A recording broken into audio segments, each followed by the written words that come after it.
आखिर कौन थे बलराम जी के दो सबसे शक्तिशाली पुत्र? क्या उन्होंने महाभारत में हिस्सा लिया था?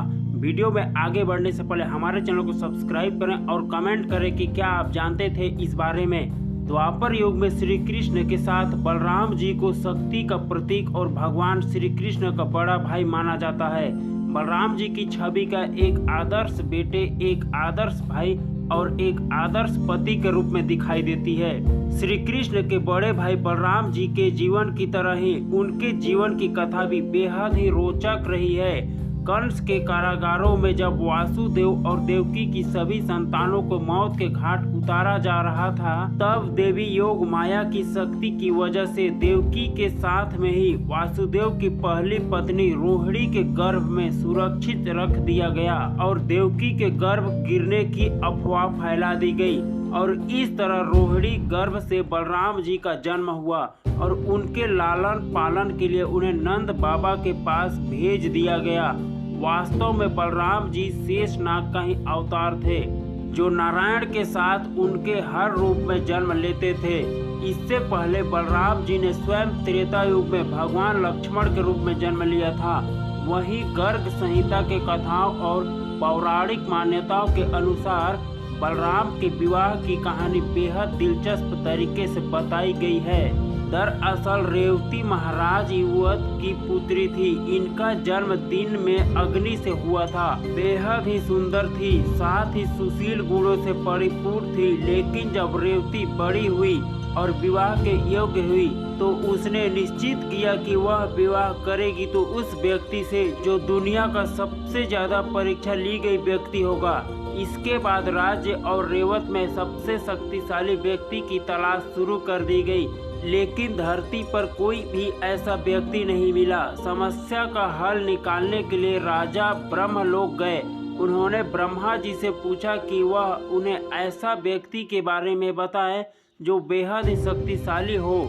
तब ब्रह्मा जी ने उन्हें वासुदेव के बारे में बताया। वासुदेव के बाद जब वो पहुँचे तो उन्होंने पर्वत को श्रेष्ठ बताया। पर्वत के पास पहुँचे तो पर्वत ने भी पृथ्वी को बताया और अंत में पृथ्वी ने शेषनाग को सबसे शक्तिशाली बताया। तब राजा बाद में वापस ब्रह्मा जी के पास पहुँचे तो ब्रह्मा जी ने उन्हें शेषनाग के अवतार बलराम जी यानी बलदाऊ के बारे में बताया। यह सुनकर राजा धरती पर वापस आए और बलराम जी से मिलने उनके पास गए, लेकिन जब तक वह धरती पर पहुँचे तब तक सतयुग और त्रेता युग दोनों ही गुजर चुके थे। वहाँ के लोग बेहद ही छोटे थे। जब राजा बलराम जी के पास गए और कहा कि उनकी बेटी बलराम जी से भी बहुत अधिक लंबी है, ऐसे में रेवती का विवाह उनके साथ कैसे हो सकता है, तब बलराम जी ने कहा कि उनके धरती पर आने तक सतयुग और त्रेता युग दोनों ही बीत चुके हैं। अब द्वापर युग की शुरुआत हो चुकी है। इतने में ही बलराम जी ने रेवती के स्तर पर अपना हाथ रखा और छोटा करना चाहा। इतने में ही रेवती का आकार बलराम जी से भी छोटा हो गया। इसके बाद बलराम जी और रेवती का विवाह हुआ।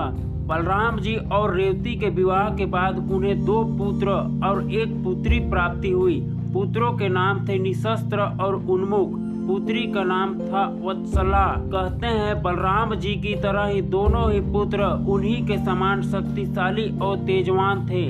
लेकिन महाभारत के युद्ध में जिस तरह श्री कृष्ण के पुत्र प्रद्युम्न और साहब ने कोई भूमिका नहीं निभाई, उसी तरह बलराम जी के पुत्रों ने भी किसी भी तरह से कोई भूमिका नहीं निभाई, क्योंकि जब उनके पिता खुद युद्ध से दूर रहे तो अपने पिता के मर्जी के विरुद्ध युद्ध में भाग लेकर उन्हें नीचा नहीं दिखाना चाहते थे।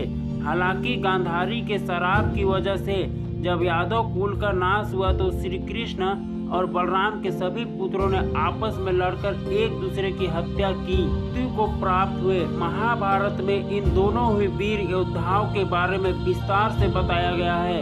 कहते हैं ये दोनों ही अपने ही भाई साहब और प्रद्युम्न की तरह अधिक शक्तिशाली थे।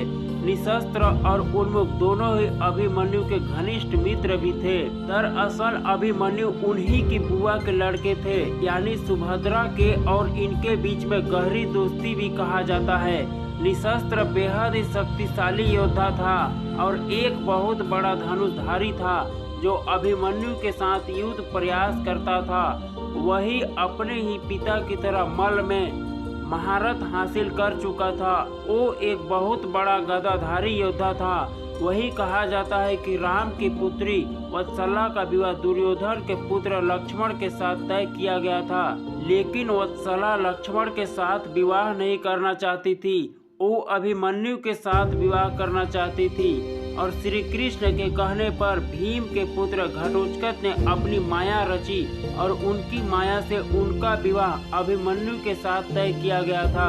लेकिन महाभारत युद्ध के दौरान अभिमन्यु वीर गति को प्राप्त हुआ। कहते हैं उसके बाद वत्सला का कहीं पर भी वर्णन नहीं मिलता है। तो दोस्तों, वीडियो अच्छा लगा तो इस वीडियो को लाइक करें और हमारे चैनल को सब्सक्राइब जरूर कर दें। मिलते हैं अगले वीडियो में।